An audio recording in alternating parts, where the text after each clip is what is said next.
Security guards, this is going to be a short video. You are being lied to by a lot of these big companies. I'm going to tell you why.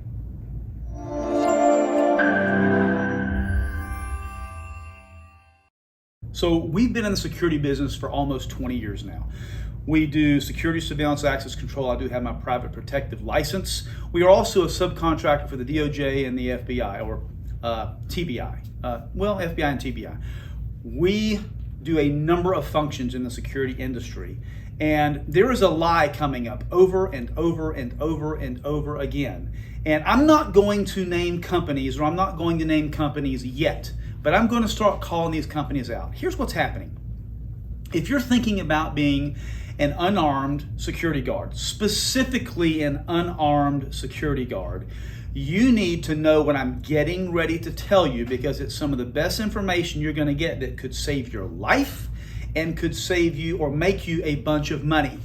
So I'm doing a background check for a young lady the other day. Now this happens all the time, but I'm going to tell you a specific story only because she and I engage a little bit more in this conversation. But I'm doing a background check the other day for a young lady. She's coming in getting her unarmed guard license. And I ask her, hey, and I always do this, right? I always engage unarmed guards because I want to know what they're going to be doing, where they're going to be placed. Placement has a lot to do with the level of threat that you're going to face, the level of danger that you're going to face on the job.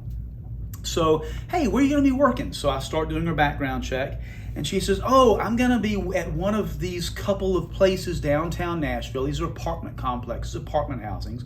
She's going to be an outside, on the foot security guard, unarmed security guard, walking around at 2 o'clock in the morning with nothing to protect herself. I want you to think about that in a minute. This is the first question that I generally ask everyone coming in to get their unarmed guard license. Hey, you know what that security badge means right there? You know what that badge means to everybody else? Shoot me first. That's what the badge means. Now, if you're taking a job as an unarmed security guard, if you have a good trainer, they will tell you this: run and practice de-escalation, or practice de-escalation and run. Don't get engaged. You're only there to call 911. If you are an unarmed guard and you engage a person that is a threat, literally, the intensification of your engagement may go from 0 to 100 in like 3 seconds. We have tweakers, we have drunks, we have all kind of people at 2 o'clock in the morning. And it's not just 2 o'clock in the morning. Like, listen, we've beat, tased, and handcuffed and thrown in bushes people in downtown Nashville at reasonable hours, like 8 o'clock at night. People who are off the rails drunk, or who are off the rails on something. You don't know when you're going to engage a crazy person. And if you're an unarmed guard, you are going to put yourself in danger.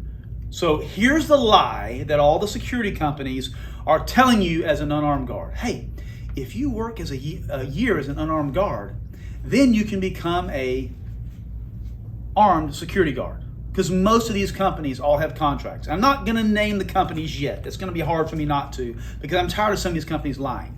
I may end up coming back and doing it though.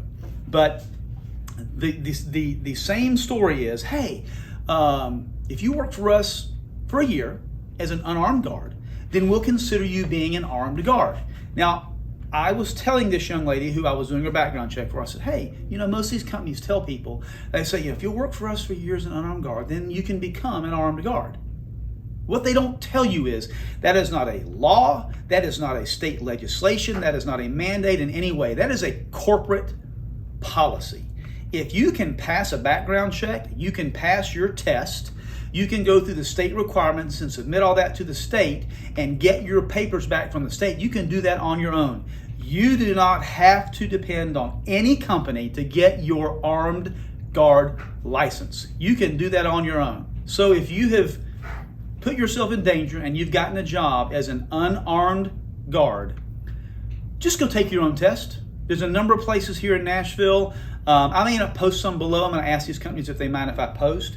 There's a number of places here in Nashville that you can go get your armed guard license. Now, I'm specifically talking about Nashville, Tennessee, but the companies that I'm telling you about, the ones that I'm not wanting to name, that I'm probably going to name at some point in the future because you need to stop lying to people you're hiring. I feel better. See, I got them off my chest. I feel better. Are nationwide huge companies. You need to stop lying to these unarmed guards that you're hiring. Tell them it's a company policy. Don't make it sound like it's a state law or a state regulation or a mandate. It absolutely is not. If you are thinking about being an unarmed guard, please reconsider. Here's the advantage of being an armed guard. You don't put yourself in as much danger. If something happens, you are prepared to defend yourself. And the last one is you're probably going to make an average of about $8 to $10 an hour starting out, more than you do as an unarmed guard. The license, if you go down and take it somewhere here in Nashville, you're only talking about, at the most, I think about $200 to get your license. Most places do it in 1 day, some do it in 2. It is about an 8-hour course. You have the same stuff that you take as an unarmed guard. Then you go through the armed guard portion, and then you take a shooting class at the end. You have to be proficient in shooting and pass the state exam in order to become an armed guard. But listen, please protect yourself. We're going to bring you more stories like this. Don't forget, we're starting our podcast next week. We're going to tell you why or what the government's already doing. They're already confiscating guns. But do us a favor, please. Like and subscribe. Come back and check out more topics about security.